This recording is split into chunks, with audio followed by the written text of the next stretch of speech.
Hi friends, ಇವತ್ತಿನ ಅದ್ಭುತ ವಿಡಿಯೋಗೆ ನಿಮ್ಮೆಲ್ಲರಿಗೂ ಆತ್ಮೀಯ ಸ್ವಾಗತ. ಫ್ರೆಂಡ್ಸ್, ಈ ಸ್ಟೋರಿಯಲ್ಲಿ 21 ವರ್ಷದ ಯುವಕ 70 ವರ್ಷದ ಶ್ರೀಮಂತ ಮಹಿಳೆಯನ್ನು ಮದುವೆಯಾಗುತ್ತಾನೆ. ಆದ್ರೆ ಮದುವೆಯಾದ 7 ದಿನಗಳ ನಂತರ ಆಕೆ ಯಾರು, ಆಕೆ ಏನು ಮಾಡಿದು ಅನ್ನೋದನ್ನ ನೋಡಿ ಶಾಕ್ ಆಗುತ್ತಾನೆ. ಹಾಗಾದ್ರೆ ಈ 7 ದಿನಗಳ ನಡುವಿನಲ್ಲಿ ಏನೆಲ್ಲ ಆಯ್ತು, ಹಾಗೆ ಆಕೆ ನಿಜವಾಗ್ಲೂ ಶ್ರೀಮಂತೆಯ ಅಥವಾ ಮೋಸಗಾತಿನ ಅಥವಾ ಇನ್ನೆಷ್ಟು ದುರಾಚಾರಗಳನ್ನು ಮಾಡಿ ಆಕೆ ಶ್ರೀಮಂತಳಾಗಿದ್ದಾಳೆ? ಈ ರೀತಿಯ ಎಷ್ಟೋ ಆಸಕ್ತಿಕರ ವಿಷಯಗಳ ಬಗ್ಗೆ ಇವತ್ತಿನ ವಿಡಿಯೋದಲ್ಲಿ ತಿಳಿದುಕೊಳ್ಳೋಣ ಬನ್ನಿ. ಸೊ ಈ ವಿಡಿಯೋ ತುಂಬಾ ಇಂಟ್ರೆಸ್ಟಿಂಗ್ ಆಗಿದೆ, ಎಲ್ಲಿ ಕೂಡ ಸ್ಕಿಪ್ ಮಾಡದೆ ಪೂರ್ತಿಯಾಗಿ ನೋಡಿ. ಫ್ರೆಂಡ್ಸ್, ಹರ್ಷವರ್ಧನ ಅನ್ನುವಂತ ಒಬ್ಬ ಬಡ ಯುವಕನ ಲೈಫ್ ತುಂಬಾ ಕಷ್ಟಗಳಿಂದ ಕೂಡಿತ್ತು. ಏಕೆಂದ್ರೆ ಆತನ ತಾಯಿ ಲಕ್ಷ್ಮೀ ದೇವಿ ತೀವ್ರ ಅನಾರೋಗ್ಯದಿಂದ ಹಾಸಿಗೆಯನ್ನು ಹಿಡಿದಿದ್ದಳು. ಆಕೆಗೆ ಚಿಕಿತ್ಸೆಯನ್ನು ಕೊಡಿಸೋದಕ್ಕೆ ತುಂಬಾ ಹಣ ಬೇಕಾಗಿತ್ತು.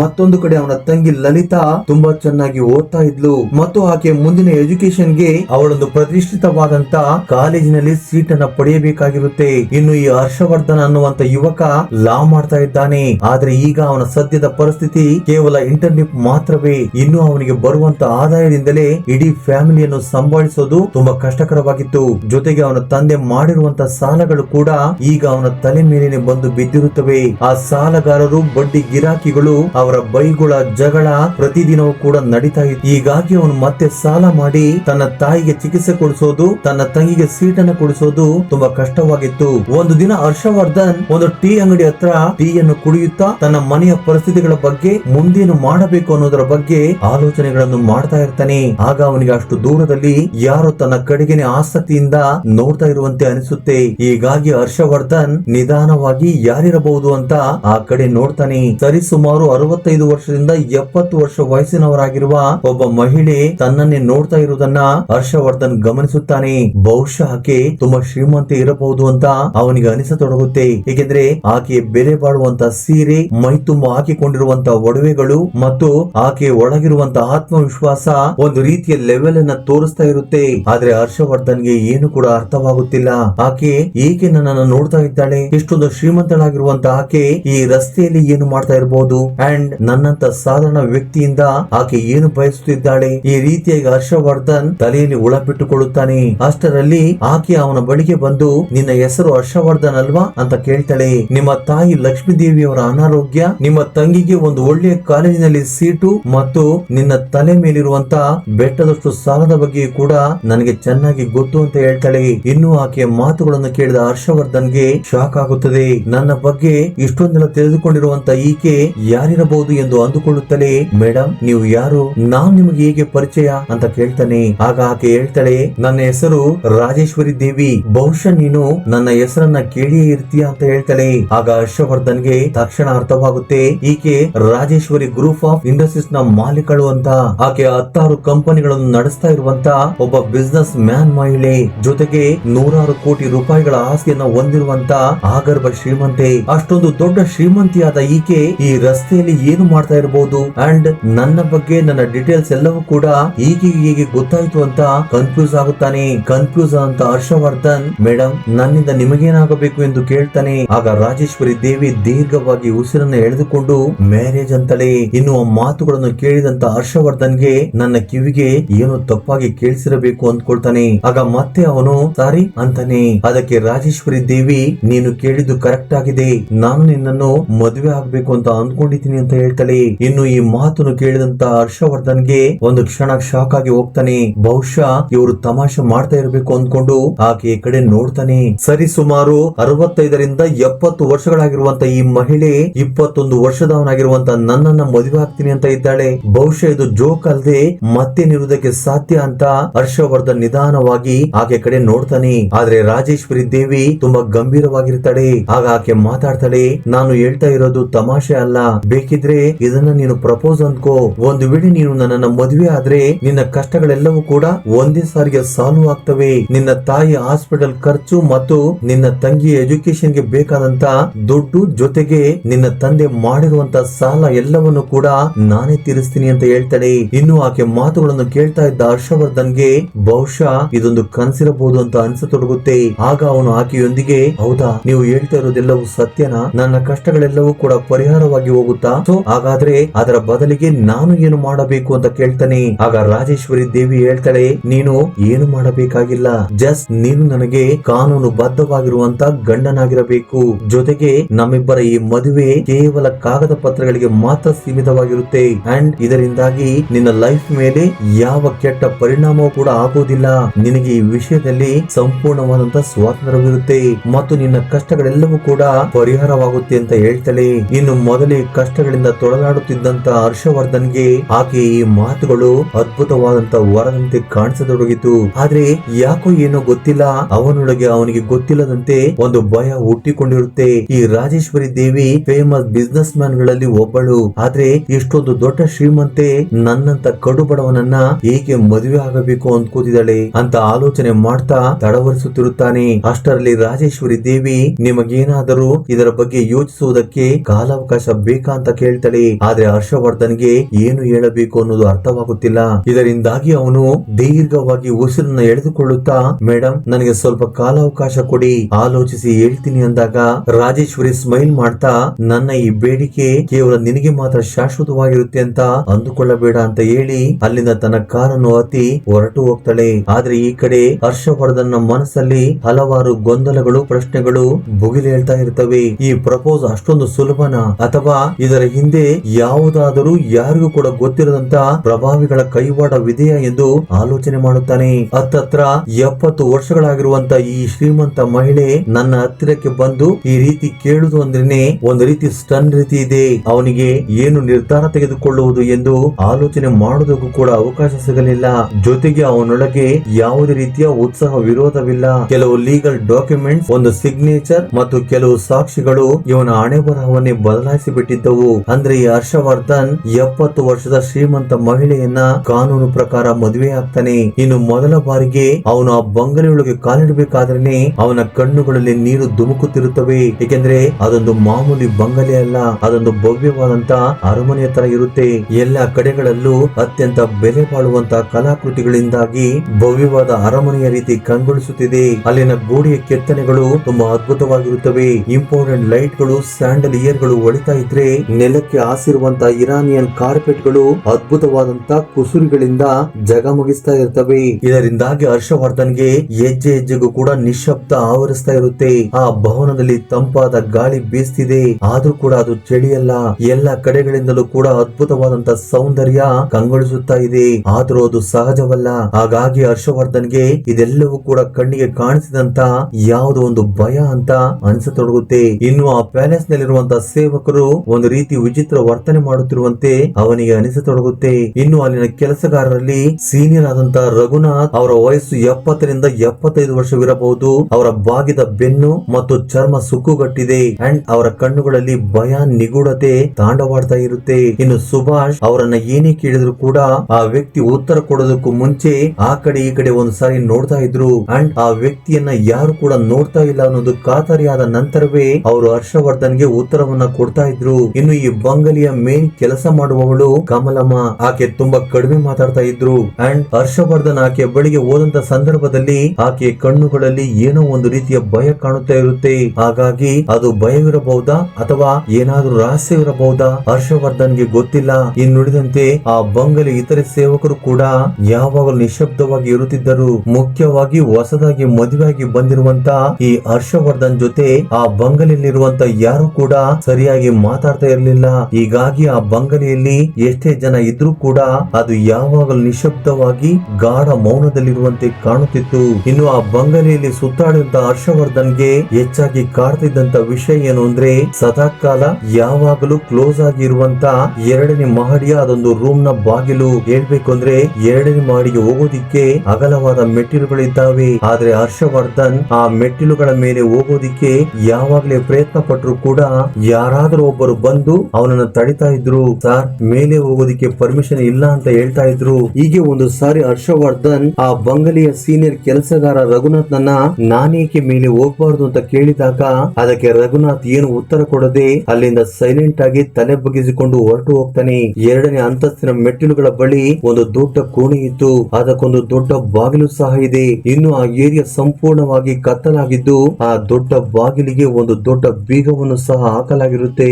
ಆದ್ರೆ ಇಲ್ಲಿ ವಿಚಿತ್ರ ಅಂದ್ರೆ ಆ ಬಾಗಿಲಿನ 2 ಕಡೆಗಳಲ್ಲೂ ಕೂಡ ಸಿಸಿಟಿವಿ ಕ್ಯಾಮೆರಾಗಳನ್ನು ಫಿಕ್ಸ್ ಮಾಡಲಾಗಿರುತ್ತೆ.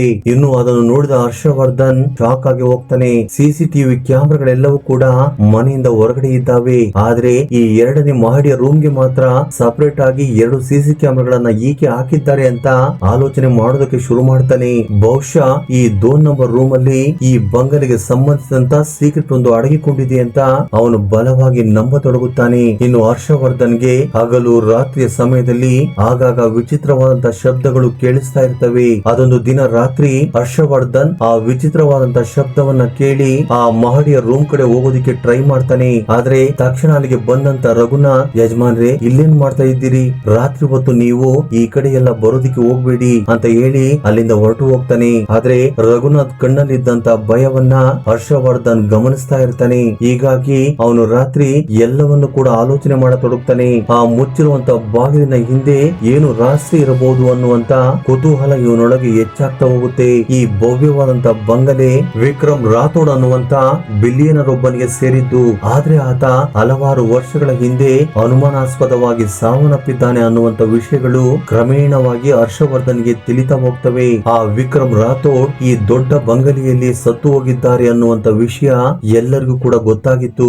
ಆದ್ರೆ ಆತನ ಡೆಡ್ ಬಾಡಿ ಮಾತ್ರ ಯಾರಿಗೂ ಸಹ ಸಿಕ್ಕಿರಲಿಲ್ಲ. ಹೀಗಾಗಿ ಮನೆ ಯಜಮಾನಿಯಾದಂತ ರಾಜೇಶ್ವರಿ ದೇವಿಗೆ ಈ ಬಗ್ಗೆ ತಿಳಿದಿರಬಹುದಾ? ವಿಕ್ರಮ್ ರಾಥೋಡ್ ನ ಸಾವು ಆಕಸ್ಮಿಕನ ಅಥವಾ ಯಾರಾದ್ರೂ ಕೊಂದು ಹಾಕಿರಬಹುದಾ ಅನ್ನುವಂತ ಪ್ರಶ್ನೆಗಳು ಹರ್ಷವರ್ಧನ್ ತಲೆಯೊಳಗೆ ಸುನಾಮಿಯನ್ನೇ ಎಬ್ಬಿಸಿ ಬಿಡುತ್ತವೆ. ಹೀಗೆ ದಿನಗಳು ಕಳಿತಾ ಹೋದಂತೆ ಈ ಹರ್ಷವರ್ಧನ್ಗೆ ಒಂದು ವಿಷಯ ಅರ್ಥವಾಗುತ್ತೆ. ಈ ಕೇಸನ್ನ ಅಷ್ಟು ಸುಲಭವಾಗಿ ಪರಿಷ್ಕರಿಸೋದಿಕ್ಕೆ ಆಗೋದಿಲ್ಲ ಅಂತ. ಹೇಳ್ಬೇಕು ಅಂದ್ರೆ ಅರಮನೆಯಂತಿರುವ ಈ ಬಂಗಲೆಯ ಗೋಡೆಗಳು ಯಾವುದೋ ಸತ್ಯಗಳನ್ನ ಮರೆಮಾಚುತ್ತಾ ಇದ್ದಾವೆ. ಆದ್ರೆ ಏನಿರಬಹುದು ಅನ್ನೋದೇ ಬಹು ದೊಡ್ಡ ಪ್ರಶ್ನೆ. ಇನ್ನು ಮಾರನೇ ದಿನ ರಾತ್ರಿ ಬಂಗಲೆಯಲ್ಲಿ ಒಳೆದಿದ್ದಂತ ಬೆಳಕು ಮೊಬ್ಬಾಗಿರುತ್ತೆ. ಹೊರಗಡೆಯಿಂದ ಬೀಸ್ತಿರುವಂತ ಗಾಳಿ ಗಿಡ ಮರಗಳೆಲ್ಲವನ್ನು ಕೂಡ ಒಯ್ದಾಡುವಂತೆ ಮಾಡ್ತಾ ಇದೆ. ಆದ್ರೆ ಹರ್ಷವರ್ಧನ್ ಹೃದಯದಲ್ಲಿ ಮಾತ್ರ ಅಲ್ಲೋಲ ಕಲ್ಲೋಲ. ಏಕೆಂದ್ರೆ ಆಗರ್ಭ ಶ್ರೀಮಂತಿಯಾಗಿರುವಂತ ರಾಜೇಶ್ವರಿ ದೇವಿ ನನ್ನಿಂದ ಯಾವುದೋ ಬಹುದೊಡ್ಡ ಸತ್ಯವನ್ನ ಮುಚ್ಚಿಡ್ತಾ ಇದ್ದಾಳೆ ಅಂತ ಅವನಿಗೆ ಗೊತ್ತಾಗ್ತಾ ಇರುತ್ತೆ. ಆ ನಂತರ ಅವನು ಬೇಸರದಿಂದಲೇ ಮಂಚದ ಮೇಲೆ ಮಲಗೋದಿಕ್ಕೆ ಟ್ರೈ ಮಾಡ್ತಾನೆ. ಆದ್ರೆ ಅವನಿಗೆ ತಿಳಿಯದಂತ ಯಾವುದೋ ಒಂದು ಶಕ್ತಿ ಅವನನ್ನ ಕರೀತಾ ಇರುವಂತೆ ಭಾಸವಾಗ್ತಾ ಇರುತ್ತೆ. ಇನ್ನು ಕೆಲಸದವರೆಲ್ಲರೂ ಕೂಡ ಮಲಗಿಕೊಂಡಿರುವಂತ ಸಂದರ್ಭದಲ್ಲಿ ನಿಧಾನವಾಗಿ ಎದ್ದಂತ ಹರ್ಷವರ್ಧನ್ ತನ್ನ ರೂಮಿನ ಬಾಗಿಲನ್ನು ತೆಗಿತಾನೆ. ಹೊರಗೆ ನೋಡಿದ್ರೆ ಎಲ್ಲ ಕಡೆಯೂ ಕೂಡ ನಿಶಬ್ದ. ನಂತರ ಅವನು ನಿಧಾನವಾಗಿ ಯಾರಿಗೂ ಕೂಡ ಕಾಣಿಸದಂತೆ ರಾಜೇಶ್ವರಿ ದೇವಿ ಆಫೀಸ್ ವರೆಗೂ ಹೋಗ್ತಾನೆ. ಅಂಡ್ ಆ ಕೋಣೆ ಆ ಬಂಗಲೆಯ ಪಶ್ಚಿಮ ಭಾಗದಲ್ಲಿ ಇರುತ್ತೆ. ಇನ್ನು ಅದರೊಳಗೆ ದೊಡ್ಡ ದೊಡ್ಡ ಅಲ್ಮೇರಗಳ ಮಧ್ಯದಲ್ಲಿ ಒಂದು ದೊಡ್ಡ ಟೇಬಲ್ ಅನ್ನ ಹಾಕಿದ್ದಾರೆ. ಸೊ ಹರ್ಷವರ್ಧನ್ ಬಾಗಿಲ ಮೇಲೆ ಕೈ ಇಡ್ತಾನೆ. ಅದು ಓಪನ್ ಆಗಿತ್ತು. ನಂತರ ಅವನು ಒಳಗೆ ಹೋಗಿ ನೋಡ್ತಾನೆ. ಅದರಲ್ಲಿ ವ್ಯಾಪಾರದ ಬಗ್ಗೆಯ ಕರಾರು ಪತ್ರಗಳು, ಅಗ್ರಿಮೆಂಟ್ಗಳು, ದೊಡ್ಡ ದೊಡ್ಡ ಅಕ್ಷರಗಳಲ್ಲಿ ಬರೆದಿರುವಂತಹ ಫೈಲ್ಗಳು ಇವೆಲ್ಲವೂ ಕೂಡ ಅಲ್ಮೇರದಲ್ಲಿ ಕಾಣಿಸ್ತಾ ಇರ್ತವೆ. ನಂತರ ಅವನು ಟೇಬಲ್ ಕಡೆ ನೋಡ್ತಾನೆ. ಅಲ್ಲಿ ಒಂದಷ್ಟು ಹಳೆಯ ಡಾಕ್ಯುಮೆಂಟ್ಸ್ ಪೇಪರ್ಸ್ ಗಳು ಆ ಟೇಬಲ್ ನ ಮೂಲೆಯಲ್ಲಿ ಬಿದ್ದಿರುತ್ತವೆ. ಆಗ ಹರ್ಷವರ್ಧನ್ ನಡುಗುತ್ತಿರುವ ಕೈಗಳಿಂದಲೇ ಅಲ್ಲಿದ್ದಂತ ಹಳೆಯ ಫೈಲ್ ಒಂದನ್ನು ಓಪನ್ ಮಾಡ್ತಾನೆ. ಆಗ ಅದರಲ್ಲಿ 2 ಫೋಟೋಗಳು ಕಾಣಿಸ್ತವೆ. ಅದರಲ್ಲಿ ಇಬ್ಬರು ವ್ಯಕ್ತಿಗಳು ಸ್ಪಷ್ಟವಾಗಿ ಕಾಣಿಸ್ತಾ ಇರ್ತಾರೆ. ಅವರಲ್ಲಿ ಒಬ್ಬರು ಹರ್ಷವರ್ಧನ್ ತಂದೆ ಅಮಿತ್ ಹರ್ಷ, ಮತ್ತೊಬ್ಬರು ವಿಕ್ರಮ್ ರಾಥೋಡ್. ಆ ಫೋಟೋವನ್ನು ನೋಡಿದಂತ ಹರ್ಷವರ್ಧನ್ ಆಶ್ಚರ್ಯ ಪಡ್ತಾನೆ. ಅಂದ್ರೆ ನಮ್ಮ ತಂದೆ ಮತ್ತು ಈ ವಿಕ್ರಮ್ ರಾಥೋಡ್ ಇಬ್ಬರು ಕೂಡ ಒಳ್ಳೆಯ ಸ್ನೇಹಿತರು. ಆ ನಂತರ ಆ ಫೋಟೋದ ಹಿಂದೆ ಇದ್ದಂತ ಒಂದಷ್ಟು ಲೆಟರ್ ಗಳನ್ನು ತೆಗೆದುಕೊಂಡು ನೋಡ್ತಾನೆ. ಅವುಗಳನ್ನು ವಿಕ್ರಮ್ ರಾಥೋಡ್ ಬರೆದಿರ್ತಾರೆ. ಮತ್ತು ಅದರಲ್ಲಿ ಏನು ಬರೆದಿರುತ್ತೆ ಅಂದ್ರೆ, ರಾಜೇಶ್ವರಿ, ನೀನು ನನ್ನ ಲೈಫ್ ಅನ್ನೇ ಹಾಳು ಮಾಡಿಬಿಟ್ಟೆ. ನೀನು ನನ್ನಿಂದಲೇ ಹಣವನ್ನು ಪಡ್ಕೊಂಡು ನನ್ನ ವ್ಯಾಪಾರವನ್ನೇ ಸರ್ವನಾಶ ಮಾಡಿದೆ. ನಾನು ನಿನ್ನ ಸರ್ವಸ್ವ ಅಂತ ನಂಬಿದ್ದೆ. ಆದ್ರೆ ನೀನು ನನಗೆ ದ್ರೋಹ ಬಗೆದು ಬಿಟ್ಟೆ. ಮುಖ್ಯವಾಗಿ ನಿನ್ನಂತ ರಾಕ್ಷಸಿಯ ಕಾರಣದಿಂದಲೇ ನನ್ನ ಹೆಂಡತಿ ಮಕ್ಕಳೆಲ್ಲರೂ ಕೂಡ ನನ್ನನ್ನು ಬಿಟ್ಟು ಹೋಗಿಬಿಟ್ರು. ನೀನು ಮಾಡಿದಂತ ಈ ದ್ರೋಹಕ್ಕೆ ಮತ್ತು ನನ್ನ ಬೆನ್ನಿಗೆ ಚೂರಿ ಹಾಕಿದ್ದಕ್ಕೆ ನಿನಗೆ ಯಾವತ್ತೋ ಒಂದು ದಿನ ಶಿಕ್ಷೆ ಆಗೇ ಆಗುತ್ತೆ ಅಂತ ಅದರಲ್ಲಿ ಬರೆಯಲಾಗಿರುತ್ತೆ.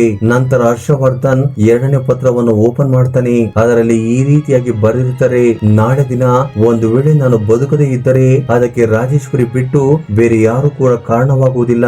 ಆಕೆ ನನ್ನನ್ನ ನನ್ನ ಕಂಪನಿಯಿಂದಲೇ ಹೊರಕ್ಕೆ ಹಾಕಿದ್ದಾಳೆ. ಅಷ್ಟೇ ಅಲ್ಲ, ನನ್ನ ಆಪ್ತ ಸ್ನೇಹಿತನಾದಂತ ಅಮಿತ್ ಹರ್ಷನಿಗೂ ಕೂಡ ಮೋಸವನ್ನ ಮಾಡಿದ್ದಾಳೆ.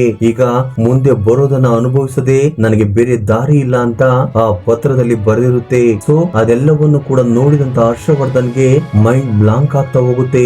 ನಂತರ ಅವನು 3ನೇ ಪತ್ರವನ್ನು ಓಪನ್ ಮಾಡಿ ನೋಡ್ತಾನೆ. ಅದರಲ್ಲಿ ವಿಕ್ರಮ್ ರಾಥೋಡ್ ಅವರು ಆತ್ಮಹತ್ಯೆ ಮಾಡಿಕೊಂಡಿದ್ದಾರೆ ಅನ್ನೋದನ್ನ ಸ್ಪಷ್ಟವಾಗಿ ಬರೆಯಲಾಗಿತ್ತು. ಸೊ ಇವೆಲ್ಲವನ್ನು ಕೂಡ ನೋಡಿದಂತ ಹರ್ಷವರ್ಧನ್ ಶಾಕ್ ಆಗಿ ಹೋಗ್ತಾನೆ. ಅವನ ಕೈಗಳು ಭಯದಿಂದ ನಡುಗ್ತಾ ಇರ್ತವೆ. ಒಂದು ಕಡೆ ಆಕ್ರೋಶ ಉಕ್ಕೇರ್ತಾ ಇರುತ್ತೆ. ಆದ್ರೂ ಕೂಡ ಅವನು ಏನು ಕೂಡ ಮಾಡಲಾಗದವನಂತೆ ಬಾಗಿಲಿನ ಕಡೆ ನೋಡ್ತಾನೆ. ಆದ್ರೆ ಅಷ್ಟರಲ್ಲಿ ಅಲ್ಲಿ ನಿಂತಿದ್ದಂತ ರಾಜೇಶ್ವರಿ ದೇವಿ ಹರ್ಷವರ್ಧನ್ ನೋಡ್ತಾ ಇರ್ತಾಳೆ. ಹೇಳ್ಬೇಕು ಅಂದ್ರೆ ಆಕೆಯ ಮುಖದಲ್ಲಿ ಯಾವುದೇ ಕೋಪವಾಗಲಿ ಯಾವುದೇ ಭಯವಾಗಲಿ ಇರೋದಿಲ್ಲ.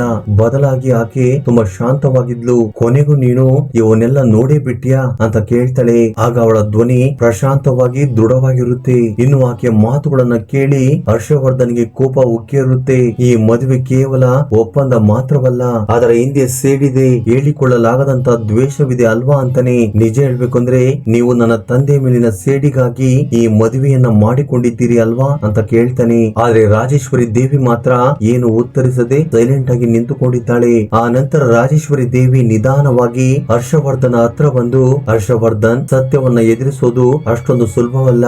ನಿಮ್ಮ ತಂದೆ ಅಮಿತ್ ಹರ್ಷ ನನ್ನ ಮತ್ತು ನನ್ನ ಗಂಡನ ಇಡೀ ಲೈಫ್ ಅನ್ನೇ ಹಾಳು ಮಾಡಿಬಿಟ್ರು. ನನ್ನ ಗಂಡ ಆತ್ಮಹತ್ಯೆಯನ್ನ ಮಾಡಿಕೊಳ್ಳುವುದಕ್ಕೆ ಕಾರಣ ನಿಮ್ಮ ತಂದೆನೇ. ಆಗ ಹರ್ಷವರ್ಧನ್, ಇಲ್ಲ ಇಲ್ಲ, ನನ್ನ ತಂದೆ ಅಂತ ನೀಚ ಕೆಲಸಗಳನ್ನ ಮಾಡುವಂತವರಲ್ಲ ಅಂತ ಜೋರಾಗಿ ಹೇಳ್ತಾನೆ. ಅದಕ್ಕೆ ರಾಜೇಶ್ವರಿ ದೇವಿ, ಹಾಗಾದ್ರೆ ನಿನ್ನ ತಂದೆ ನಿರಪರಾಧಿ ಅಂತನಾ? ಅದು ನಿನ್ನ ಭ್ರಮೆ ಅಷ್ಟೇ ಅಂತೇಳಿ ಆ ಬಂಗಲೆಯೊಳಗಿನ ನಿಗೂಢ ರಹಸ್ಯಗಳು ರಾಜೇಶ್ವರಿ ದೇವಿಯ ಗತ ಜೀವನ ಹರ್ಷವರ್ಧನನ್ನ ಸಂಪೂರ್ಣವಾಗಿ ಕುಗ್ಗಿಸ್ತಾ ಇರ್ತವೆ. ಇದು ಕೇವಲ ಮದುವೆ ಆಟ ಮಾತ್ರವಲ್ಲ, ಇದರ ಹಿಂದೆ ತುಂಬಾ ಆಳವಾದಂತ ಸೇಡು ಮತ್ತು ದುರಾಸೆ ಕತೆ ಇದೆ ಅಂತ ಅವನಿಗೆ ಈಗ ಅರ್ಥವಾಗ್ತಾ ಇರುತ್ತೆ. ಸೊ ಹಾಗಾಗಿ ಇಂತ ಸಂದಿಗ್ಧ ಸಂದರ್ಭದಲ್ಲಿ ಅವನಾದ್ರೂ ಸಹ ಏನು ಮಾಡೋದಿಕ್ಕಾಗುತ್ತೆ. ಹೀಗಾಗಿ ಅವನು ತನ್ನ ಸ್ನೇಹಿತ ಕಬೀರನ ಸಹಾಯವನ್ನು ಕೇಳ್ತಾನೆ. ಇನ್ವೆಸ್ಟಿಗೇಷನ್ ಜರ್ನಲಿಸ್ಟ್ ಆಗಿರುವಂತ ಕಬೀರ್ ಹಲವಾರು ಸೆನ್ಸೇಷನ್ ಆಗಿರುವಂತ ಕೇಸುಗಳನ್ನು ಸಾಲ್ವ್ ಮಾಡಿರ್ತಾನೆ. ಹಾಗಾಗಿ ಕಬೀರ್ ಹರ್ಷವರ್ಧನ್ ಕೇಳ್ತಾನೆ, ನೀನು ಹೇಳ್ತಾ ಇರುವುದೆಲ್ಲವೂ ಕೂಡ ನಿಜ ಅನ್ನೋದಾದ್ರೆ ಅದಕ್ಕೊಂದಿಷ್ಟು ಸಾಕ್ಷಿಗಳು ಬೇಕಾಗ್ತವೆ ಅಂತ ಹೇಳ್ತಾನೆ.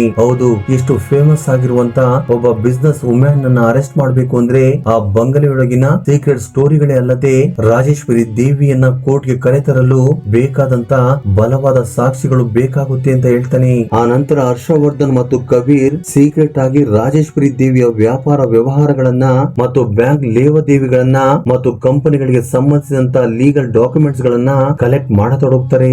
ಜೊತೆಗೆ ಆ ಬಂಗಲೆಯಲ್ಲಿರುವಂತಹ ಹಳೆ ಕೆಲಸದವರೊಂದಿಗೆ ಒಂದಷ್ಟು ಮಾತುಕತೆಗಳನ್ನು ನಡೆಸುತ್ತಾರೆ. ಈ ರಾಜೇಶ್ವರಿ ದೇವಿ ಕೇವಲ ಸೇಡನ್ನು ತೀರಿಸಿಕೊಳ್ಳುವಂತ ಮಹಿಳೆ ಮಾತ್ರವಲ್ಲ ಅನ್ನೋದನ್ನ ಅವರು ಬಹುಬೇಗ ಅರ್ಥ ಮಾಡಿಕೊಳ್ಳುತ್ತಾರೆ. ಮುಖ್ಯವಾಗಿ ಯಾರಿಗೂ ಸಹ ಗೊತ್ತಿರದ ವಿಷಯವೇನು ಅಂದ್ರೆ ಆಕೆಯ ಕತ್ತಲೆ ಸಾಮ್ರಾಜ್ಯ ದೇಶದ ಹಲವೆಡೆಗಳಲ್ಲಿ ವ್ಯಾಪಿಸಿರುತ್ತೆ. ಅನೇಕ ಬ್ಯಾಂಕುಗಳ ಬೇನಾಮಿ ಖಾತೆಗಳಲ್ಲಿ ಕೋಟ್ಯಾಂತರ ರೂಪಾಯಿಗಳು ಕೊಳೆತು ಬಿದ್ದಿರುತ್ತವೆ. ಅಷ್ಟೇ ಅಲ್ಲ, ಈ ಹಿಂದೆ ಆ ಬಂಗಲೆಯಲ್ಲಿ ಕೆಲಸ ಮಾಡುತ್ತಿದ್ದಂತ 3-4 ಜನ ಇದ್ದಕ್ಕಿದ್ದಂತೆ ಕಾಣಿಯಾಗಿ ಹೋಗಿದ್ದಾರೆ ಅನ್ನುವಂತ ವಿಷಯವು ಕೂಡ ಹರ್ಷವರ್ಧನ್ ಮತ್ತು ಕಬೀರ್ಗೆ ಗೊತ್ತಾಗುತ್ತೆ. ಆದ್ರೆ ಹರ್ಷವರ್ಧನ್ ಮೈಂಡ್ ಮಾತ್ರ ಪ್ರಮುಖವಾಗಿ ಒಂದೇ ಒಂದು ವಿಷಯದ ಬಗ್ಗೆ ಆಲೋಚನೆ ಮಾಡುತ್ತಾ ಇರುತ್ತೆ. ಅದೇನು ಅಂದ್ರೆ 2ನೇ ಅಂತಸ್ತಿನಲ್ಲಿರುವ ಆ ಕೋಣೆಗೆ ಹೋದ್ರೆ ನಮಗೆ ಬೇಕಾಗಿರುವಂತ ಪಕ್ಕ ಡಾಕ್ಯುಮೆಂಟ್ಸ್ ಗಳು ಸಿಗಬಹುದು ಅಂತ.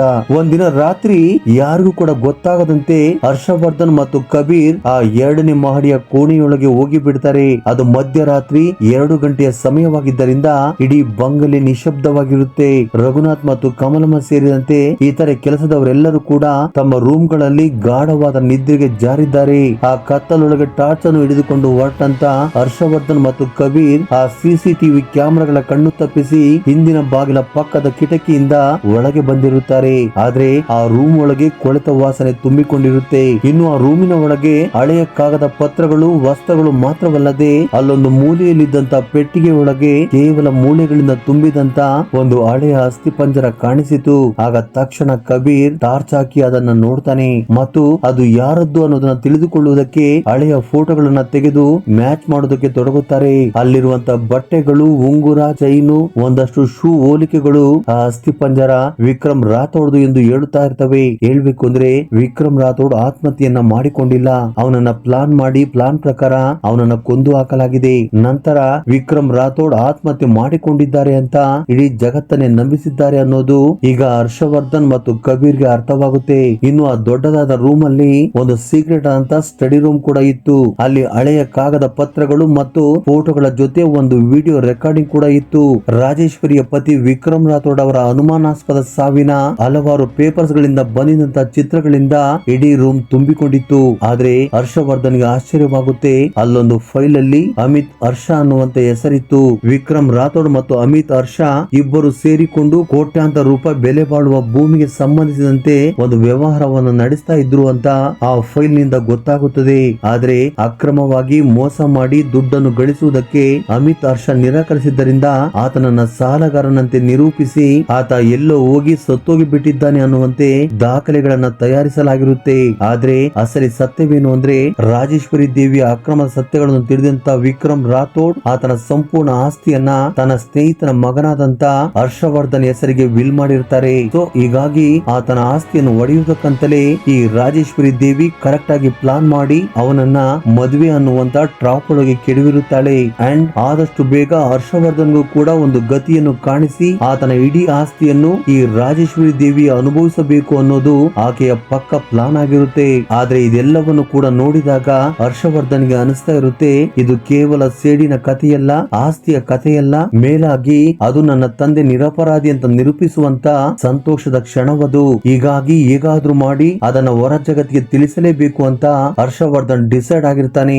ಇನ್ನು ಹರ್ಷವರ್ಧನ್ ಮತ್ತು ಕಬೀರ್ ಅಲ್ಲಿಂದಲೇ ಪೊಲೀಸರಿಗೆ ವಿಷಯವನ್ನ ತಿಳಿಸ್ತಾರೆ. ಆದ್ರೆ ಅಷ್ಟರಲ್ಲಿ ರಾಜೇಶ್ವರಿ ದೇವಿ ಅಂಡ್ ಗ್ಯಾಂಗ್ ಅಲ್ಲಿಗೆ ಬಂದಿರುತ್ತೆ. ಆಗ ರಾಜೇಶ್ವರಿ ದೇವಿ ಹೇಳ್ತಾಳೆ, ನಾನು ಇಷ್ಟು ವರ್ಷದವರೆಗೂ ಕಾಪಾಡಿಕೊಂಡು ಬಂದಿದ್ದಂತ ನನ್ನ ಸೀಕ್ರೆಟ್ ಗಳೆಲ್ಲವನ್ನು ಕೂಡ ನೀನು ತಿಳ್ಕೊಂಡ್ ಬಿಟ್ಟಿದ್ದೀಯಾ. ಹಾಗಾಗಿ ನಿನ್ನನ್ನು ಕೂಡ ಮುಗಿಸಿ ಈ ಬಿಸ್ನೆಸ್ ಸಾಮ್ರಾಜ್ಯಕ್ಕೆ ನಾನೇ ಮಹಾರಾಣಿ ಆಗ್ತೀನಿ ಅಂತ ಜೋರಾಗಿ ನಗತೊಡಗುತ್ತಾಳೆ.